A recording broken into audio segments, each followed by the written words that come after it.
अध्यक्ष महोदय, नवीन सरकार आल्यानंतर जवळपास आता 1 वर्षाचा कालावधी हा पूर्ण झालेला आहे आणि या 1 वर्षाच्या कालावधीमध्ये सरकारने जी काही आव्हानं आली त्या आव्हानांचा अतिशय समर्थपणे सामना केला आहे। आम्ही महायुतीतले तीनही नेते या शासनामध्ये एकत्रितपणे निर्णय करतो आणि झालेले निर्णय याची अंमलबजावणी करण्याचा प्रयत्न हा सातत्याने आपण करत असतो।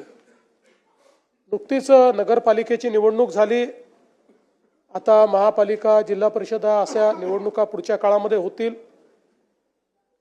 अनेक वर्ष निवडणुका न झाल्यामुळे खरं म्हणजे स्थानिक स्तरावर काम करणारे जे कार्यकर्ते आहेत यांच्याही मनामध्ये एक दुःख होतं, पण आता या निवडणुका सुरू झाल्यामुळे आपली लोकशाही ही खालपर्यंत पोहोचवण्याकरता आणि लोकशाहीतलं जे शेवटचं जी संस्था आहे स्थानिक स्वराज्य संस्था त्याच्या निवडणुकीच्या माध्यमातून मला विश्वास आहे की पुढच्या काळामध्ये महाराष्ट्र अतिशय गतीने काम करणार आहे।